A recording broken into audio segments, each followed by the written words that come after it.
Much of the footage you are about to see was smuggled out of Nigeria at great personal risk. This video is edited for length from two fine films made by Katma Films called Delta Force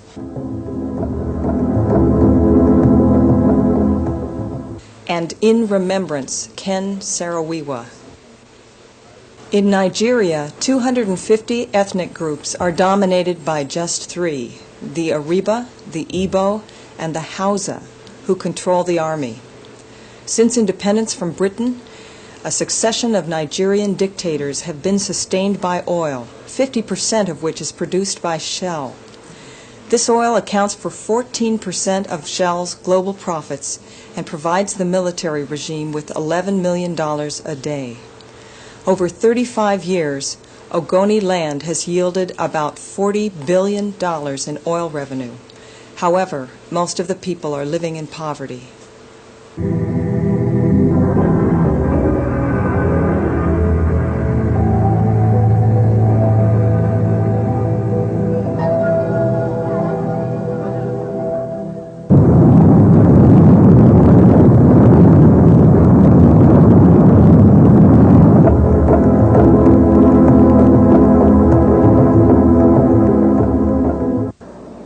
Even though I was young, I could see that nothing was coming to the Ogoni people from the oil. And I started writing about it almost immediately, even though I was only a high school student at the time.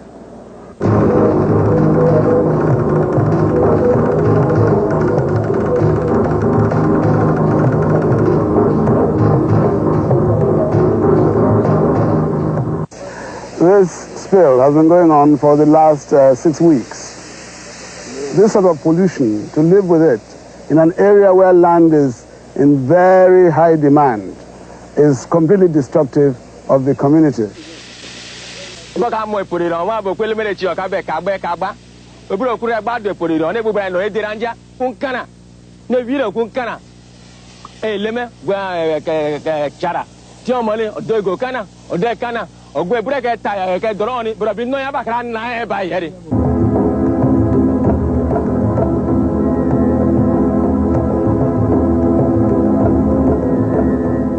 What we are working on now is crude oil, not soil. This land is lost forever. For the next 1,000 years, nothing is going to grow here.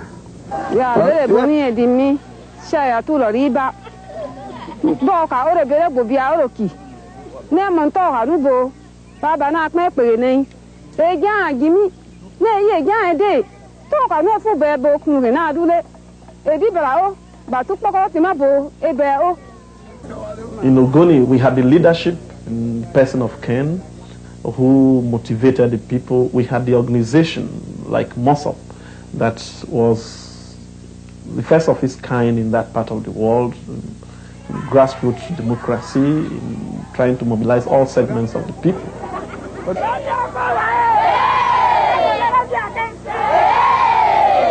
In early 1993, the movement became fully mobilized, with 300,000 people taking part in peaceful marches in all 6 kingdoms.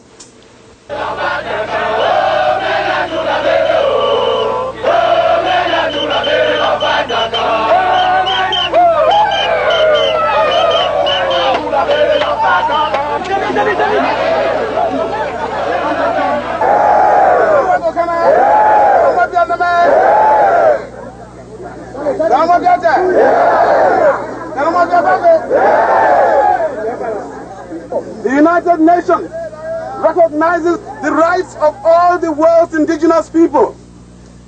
Indigenous people have been cheated through laws such as are operated in Nigeria today. We are going to demand our rights peacefully, non-violently, and we shall win.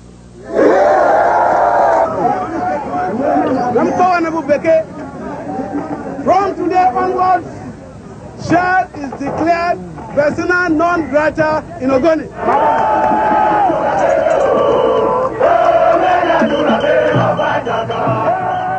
For the first time, peaceful protests forced Shell out of the area.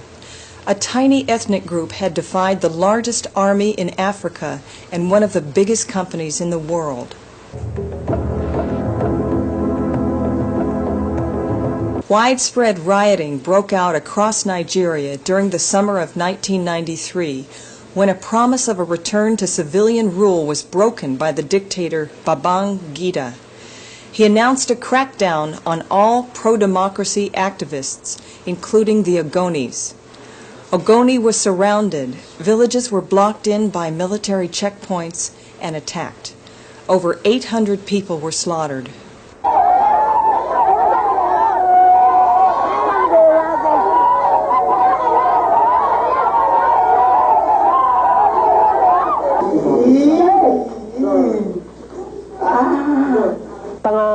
Du sac do to ilelo lo ni elena de lo ni na ni zin comme les do na lo ni do to ma do na.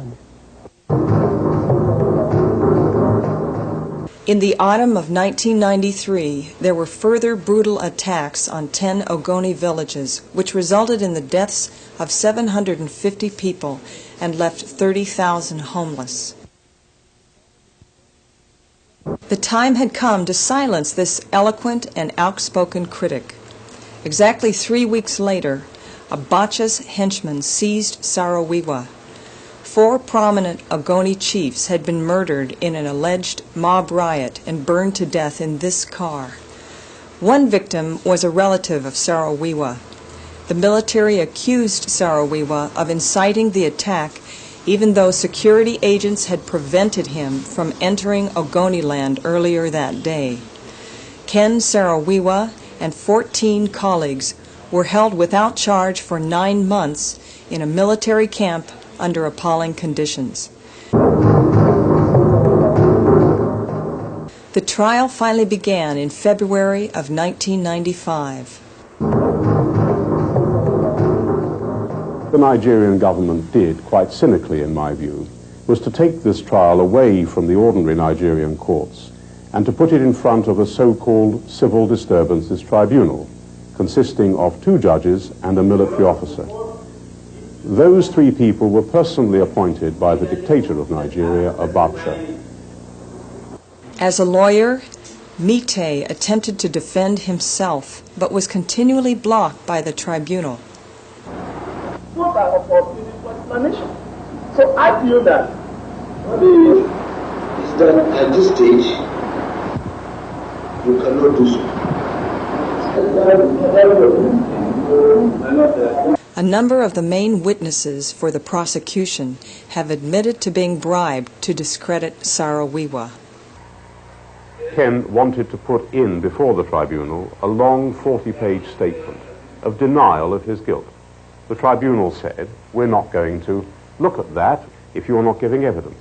When they came to give their judgment, they pretended, and there's no other word for it, that Ken Saro-Wiwa hadn't challenged any of the prosecution evidence, so they could take it all as being true without even having to think about whether it was or not.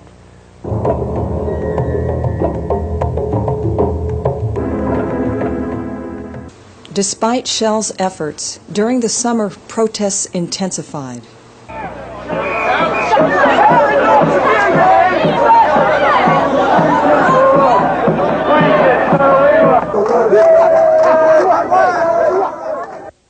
It was at this time that the head of Shell Nigeria, Brian Anderson, held private meetings with Owens Wiwa in Lagos. And I asked him again about my brother and the other detainees for their freedom. And he said that it would be difficult to get their release, but not impossible. He said that he needs some goodwill from the Ogoni people, from Mossop, for that to happen. So I asked him what was the goodwill. He asked that we should call off the international campaign. Dr. Wiwa says he passed on this offer to Ken Saro-Wiwa, who wrote back that it was time for Shell to show goodwill rather than the Ogoni. no possibility whatsoever that I or Mossad would ever have planned any such action. And I will forever vow it, no matter what any forum decides upon. I appeal to you, my Lord, for only one thing. The Ogoni people have suffered tremendously in this country. They have made tremendous contributions to this country. Niger Delta itself is in serious trouble. We need every assistance that we can get. On the 31st of October, the Ogoni 9 were found guilty and sentenced to death. Despite worldwide appeals for clemency, on November the 10th, 1995, Ken Saro-Wiwa and the 8 other Ogonis were taken to Port Harcourt Prison and hanged by the neck.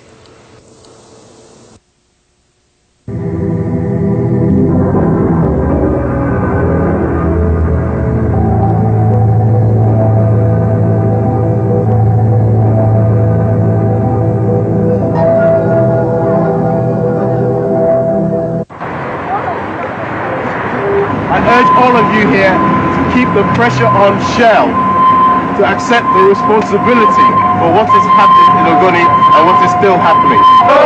Solidarity forever! Solidarity forever!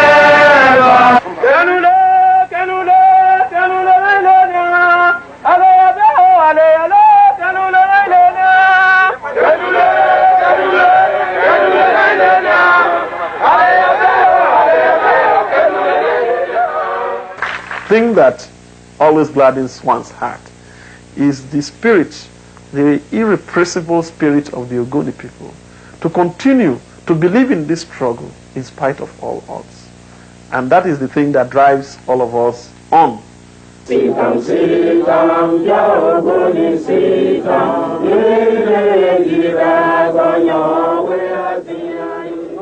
The struggle itself is about hope. If I didn't think that there was hope in the future, I would not be fighting. I would not be encouraging anybody to struggle the way we are doing now. Yes, there must be hope. It's a rich land. It's well blessed.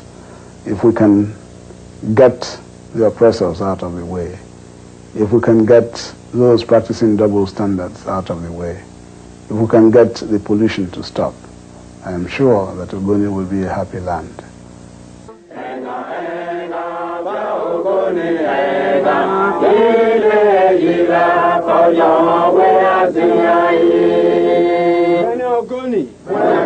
Bene Ogoni, Bene Ogoni,